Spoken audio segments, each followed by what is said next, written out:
Hi everyone, my name is Emily Jackson and I live in Noblesville, Indiana, and this is my story. You may remember a few months ago reading in the national news headlines about the undocumented, unaccompanied immigrant children that are flooding across our borders at increased numbers. And even though it's no longer in the front page news, there was just something about reading the stories of those children that just I couldn't shake, and it really just stays with me even today.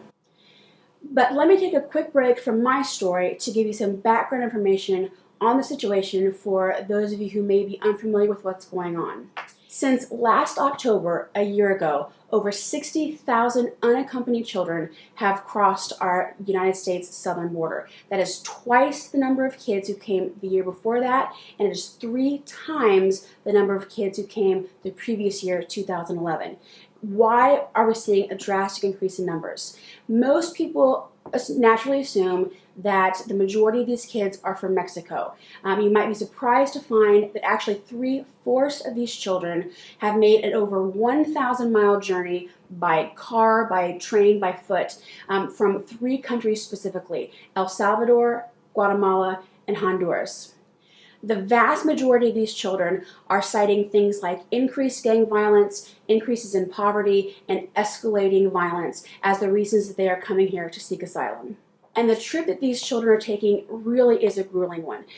Desperate mothers and fathers are paying sometimes $7,000, $10,000 for smugglers that are called coyotes to take their kids on these journeys to the border. Sometimes these coyotes will just take the money and disappear. If they do transport the children, oftentimes these children run the risk of being assaulted, trafficked, or even worse. If the children do reach the border, they are immediately turning themselves over to the Border Patrol agents, and it's at that point where we've got a big problem. The problem is pretty straightforward. Our Border Patrol agents and the border facilities are simply not equipped to handle the influx of children that we're seeing coming across the borders. Our current system that we have in place is only equipped to handle roughly 6,000 to 8,000 unaccompanied children each year, and we've already seen 60,000 children come across in this past year alone. And most Border Patrol agents have very little training and expertise in dealing with these unaccompanied minor children. So you can imagine how these kids are feeling as they just completed this long, strenuous, grueling journey. And because of the Border Patrol agents' no-touch policy, they are not even allowed any hugs or comforting touches by the agents who are caring for them in their time of distress. And because our system is not equipped to deal with the numbers of kids that are coming in, these children are being housed in old military type bases, large warehouse facilities. Oftentimes they're sleeping on the floor. They're piled together in big areas, and oftentimes kept in kennel-like cages. It truly is a very difficult situation to imagine. If you want to learn more about the asylum seeking process that comes next, there's plenty of great information online where you can find out about that. The short version is, though, that these kids are usually kept in these large warehouse facilities for roughly 2 months while they're being processed. At that point, they're transported by bus to various shelters around the country while they wait for their court dates. Now, on a side note, it's important to know that roughly 65% of the kids who are in the country seeking asylum end up being granted asylum by the United States government. The shelters that are housing these kids are usually kept secret to the public due to risk of rioting and protests by United States citizens who do not want these children in their own communities and in their cities. So that's a little bit of the background information about the situation, and so that brings us back to my story. When I first started reading about the border crisis with these kids, it really struck something deep in my heart, not just for the kids, but also for their parents. Personally, as a mother of 3 kids, I just could not imagine how desperate and utterly hopeless a mother would have to be, that the prospect of sending their precious child 1,000 miles with a complete stranger to a foreign country, that prospect would seem like the safer or the better option than staying home with me in the only country that we'd ever known. So I immediately started feeling this tugging on my heart, and I knew that I had to get involved somehow. I didn't know how yet, but I just knew that I had to get involved some way. It just so happened that the very next day I got a mass email from World Vision.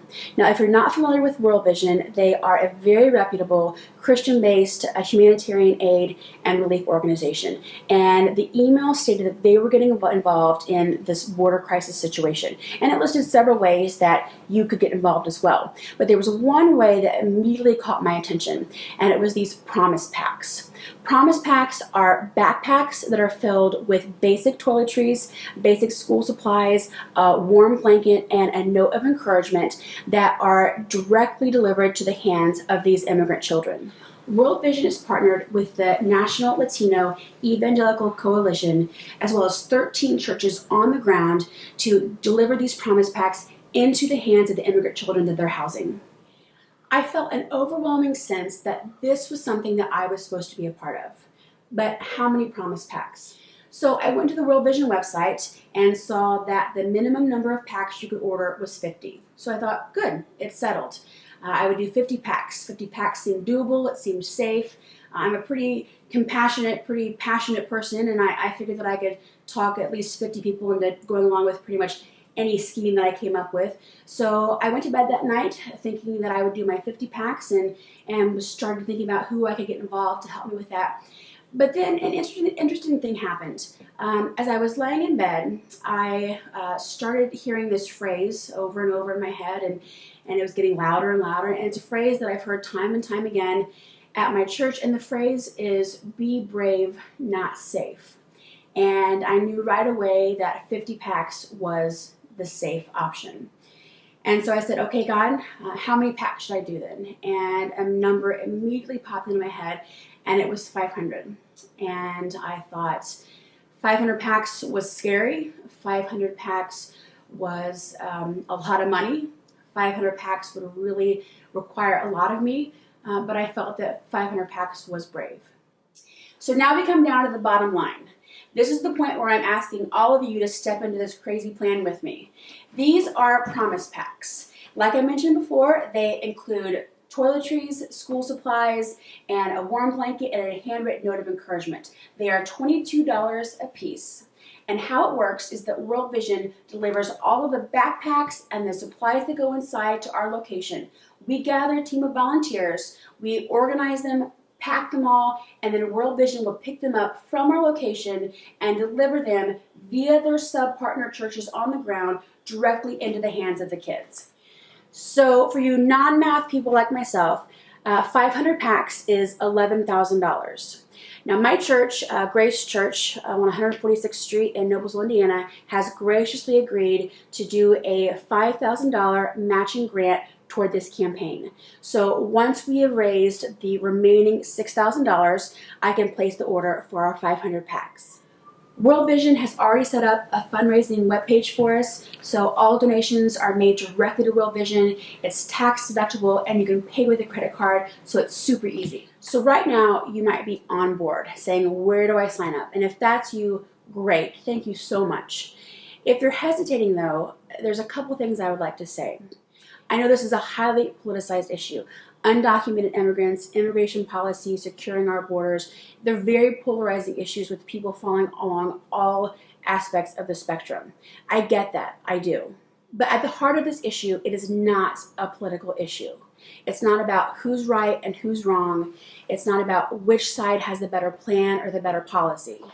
At the true heart of this issue are children, kids just like our own, that are hurting and that are scared and lonely and traumatized, and they are currently residing within the borders of our country. It doesn't matter if you're a Democrat or a Republican, a Christian or an atheist, a liberal or a conservative. These are kids who need our help, and we have the means to help them. It was kind of funny. When I was researching the situation for this border crisis, I came across some videos by Glenn Beck, who himself just recently toured a border facility and was able to personally see the unaccompanied children being housed there.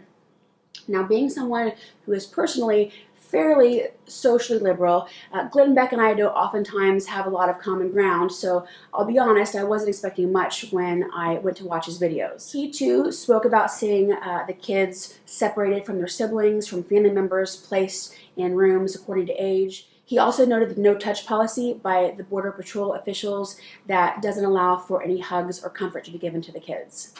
But what surprised me most was at the end of his video, he gave a very impassioned plea to the American people to step up to really meet the needs of these kids.